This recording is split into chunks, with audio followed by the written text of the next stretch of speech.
Hi guys, hope you're all okay. Today I'm going to be doing a really highly requested video, and this is my meal planning stroke food prep video. I've had a lot of requests for this, and I have got really professional notes on a post-it note. And I'm not gonna lie, this is gonna be my third attempt at recording it.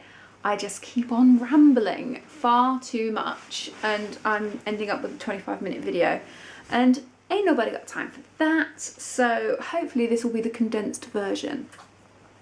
Right, so starting straight away, just so you know, in case this is the first video of mine that you've watched, I do a big shop every other week, and I do my shopping online. I kind of switch it up between Sainsbury's, Asda and Tesco's, so I'm not loyal to any brand. And yeah, we normally, so that comes on one Saturday, and normally the following Saturday we probably do a little shop at Lidl for like fresh fruit and some like salad type veggie things and anything naughty that we fancy that weekend. But yes, kind of I start with the meal planning. What I have a tendency to do, the first task before anything else, is I check my fridge, cupboards and freezer to see what I have.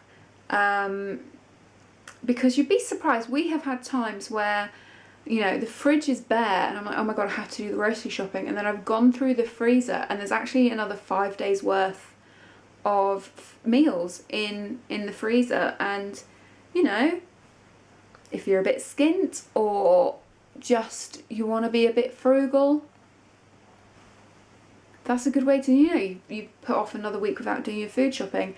I mostly have a tendency that if I have a lot of overs, I leave it in the fridge, because there are certain months, like if there's a lot of birthdays coming up in April, there's a lot of birthdays in my family, so we need to cut back on other expenses to kind of cover the April payout, if that makes sense. And like in March is my mum's birthday, and obviously it'd be Mother's Day for my mum, Mother's Day for my husband's mum.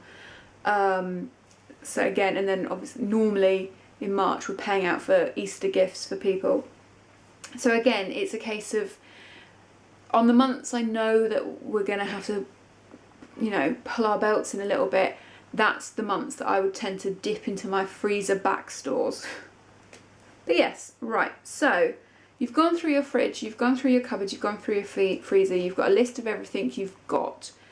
The next kind of step for me would be checking out my phone, because I follow a lot of Instagram accounts that do a lot of food posts, and if I ever see a meal that I really like the look of, I take a little screenshot of it, and you know, if I like it, I try and recreate it and try it myself. And the other thing I do is I love cookery books. I always have done, even when I was bigger, I loved cookery books. They tended to be the kind of cookery books that the food wasn't that good for you, but really yummy. But yeah, I like cookery books. So I kind of have a go through. My 3 top rotation at the moment is, I've had this one quite a while. This is the Hairy Dieters. If you're not aware of these two guys, they are British TV chefs. They used to be called the Hairy Bikers. They lost a load of weight. They're now called the Hairy Dieters.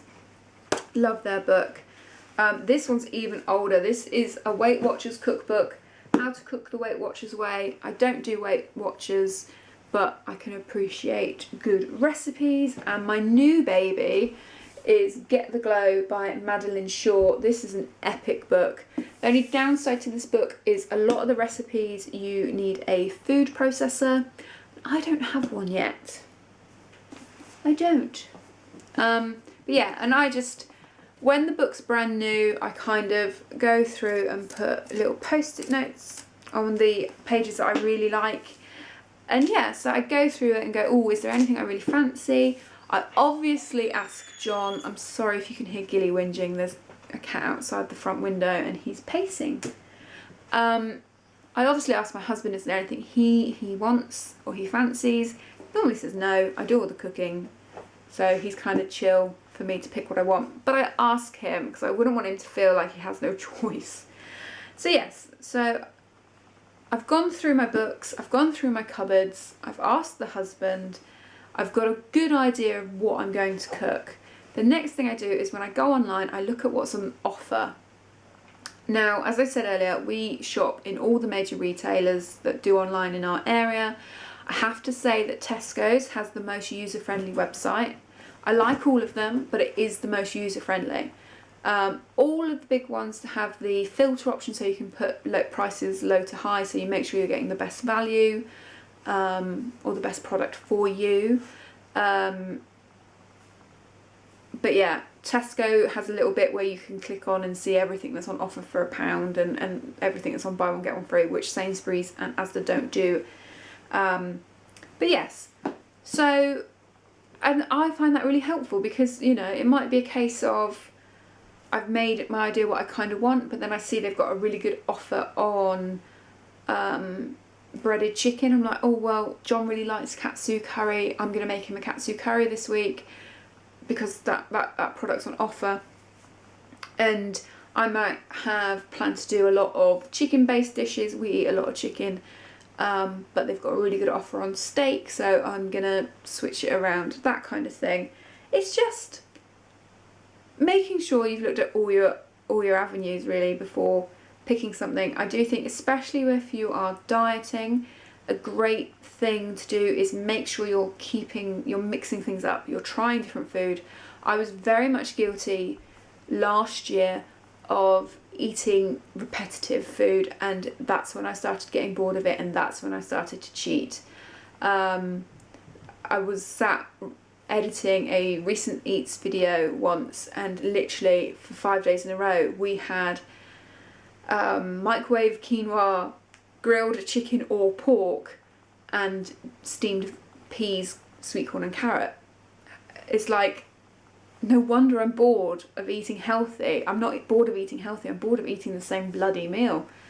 So yeah, I try to make sure there's a lot of variation in what we're having. And it's also not just variation day to day, but variation week to week.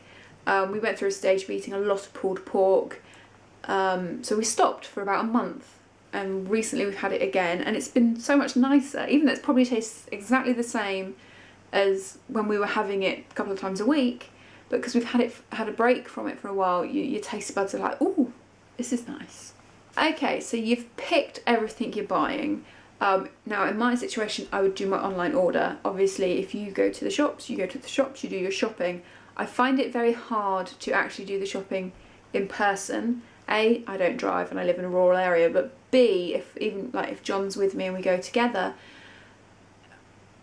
you get distracted. You see all these offers that you don't really want, and if you were looking online, looking at the offer section, you're like, yeah, that is a good price for pineapple, but neither of us are going to eat it. Or that's a really good price on a pork joint, but when do we ever eat pork like that? Do you know what I mean? You get sucked into spending more money than you want, and possibly not buying the right things. So if you do go to the shop yourself, make sure you are really strict with yourself and you stick to your list.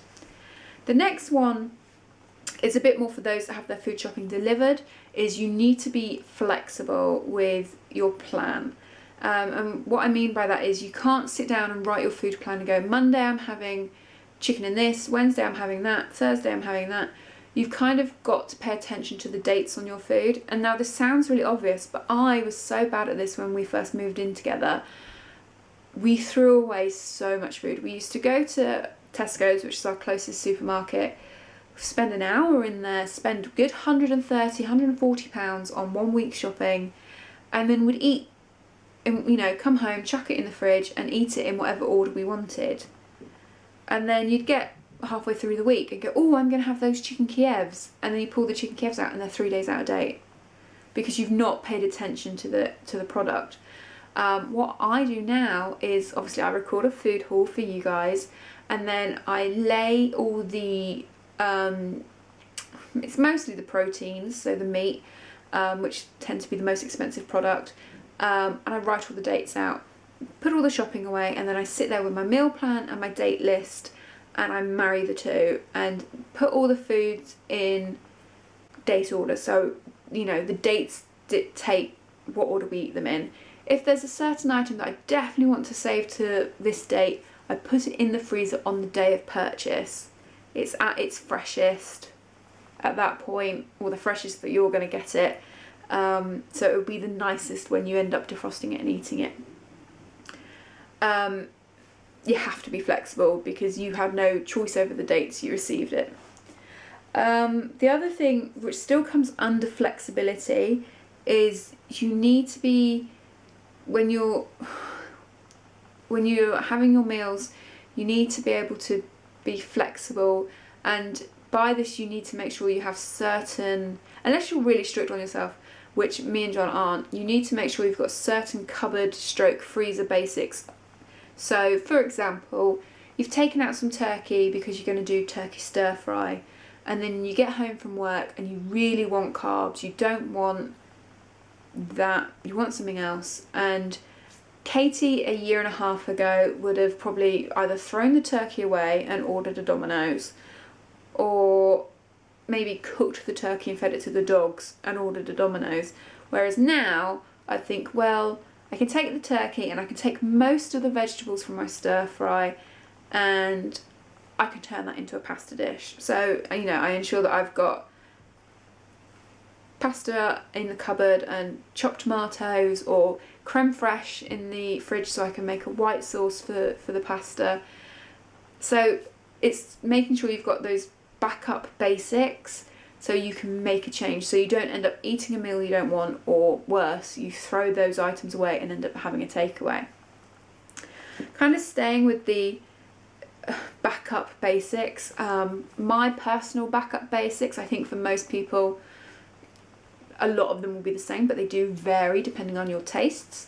Definitely oats, because I use oats a lot for breakfast and baking. I'm always putting them in smoothies as well. There's always pasta. We nearly always have microwave rice, chopped tomatoes, and a good selection of seasonings and herbs, oregano, paprika, garlic salt, piri piri seasoning, chili. So with that, you know, you may have defrosted yourself some chicken, and you're going to have a chicken salad, but you really don't want just a plain chicken breast. Well, you get your paprika out on it and you can change it, and it's a much more flavourable meal, and you've not deviated from the plan. Basics that I always have in the freezer is chicken that cooks from frozen, lifesaver. Always have frozen fruit in the freezer. Basically great for breakfasts and having with smoothies, or chucking in with a baked oats if you want a healthy dessert. Another thing is frozen veggies. Now, I know there are people out there that don't like frozen veggies, but they're still really good for you, and they can be a bit of a lifesaver. They've done it for me.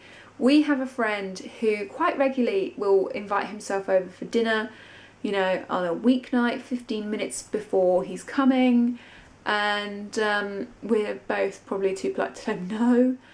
And, you know, a situation where it had happened in the past, I had cooked a chilli in the slow cooker, and it'd been cooking all day while I was at work, and I'd made pretty much just enough for myself and my husband. And then this chap, our friend, announced he was coming, and I'm like, well, what do I do? You know, I've only made enough. And it's a case of, I chucked in some frozen veggies, I added a bit more chopped tomato, I had extra rice, I had extra rice in the cupboard, and bam, it's stretched for another person. It kind of saved us. We were able to feed our friend rather than be rude. And again, a couple of years ago, I would have, well, right, we'll scrap the chilli and buy a takeaway, which would cost a lot of money. So having those backup basics really can be a lifesaver without sounding too dramatic. And finally, food prep. Now, I've got this on my little note in 3 different stages. Lazy girl food prep, easy but takes a bit of time food prep and hardcore food prep. Now, my version of hardcore food prep won't be like all those food prep videos you've seen here on YouTube. I am never going to be that girl that spends 5 hours of her Saturday prepping the meals for the rest of the month. But I do some. So my lazy girls food prep is basically comes in 2 categories. Baked oats, mini crustless quiches. Really simple. I can do a batch of each in about an hour in total, and that includes cooking time. You know, do it on a Sunday morning before John gets up, and it just is so helpful. As long as you package them right, in our house they last 4 or 5 days at a push. There's not normally any left by that point. Baked oats, I do them all, both the oats and the quiche I do in individual silicone bun cases. It just makes it easier for transportation. The baked oats, they're great for breakfast, snacks. I'm one of those people that when I come home from work I want a snack, and if I've got a baked oat bun there that's like 70, 80 calories depending what fruit's in it, everyone's a winner. And same with the crustless quiches. It's based on a Slimming World recipe, however I don't put cottage cheese in mine because I don't like it. I tried to make myself like it, it didn't happen, so I use real cheese in mine and I just up the calories. And yeah, they're really good for breakfasts, pop in the packed lunchbox, afternoon snack. And if they're there and it's just a case of going in the Tupperware and getting it, both me and John go for it rather than eating some of the naughty things that are a bit more hidden in the house. The next stage for me, which I do probably every other month if I'm feeling up to it, is I make a batch of soup at the weekend. My favourite at the moment is butternut squash and ginger. It's really easy to do, super affordable, very healthy. You make a soup. There's loads of recipes here on YouTube, and there's your packed lunches done for the rest of the week. If you're going to go out and do what I call hardcore food prep, I have done a video on it before. They were like, I can't remember what it's called. I will link it below, but I know a friend of mine called them dump bags, where basically you prep bags of meals and they go in the freezer, and then you take it out the night before, and in the morning before you go to work you chuck it in you dump it in your slow cooker, and then when you get home from work it is ready. I'll link the video below, I won't go into it too much, but that is a lot more effort, but it does save you a lot of time. Right, that is my very long rambly video. I hope you've enjoyed it, I hope you made it to the end. If you have enjoyed it, please give it a thumbs up.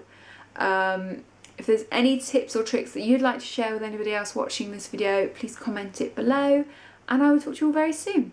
Bye guys.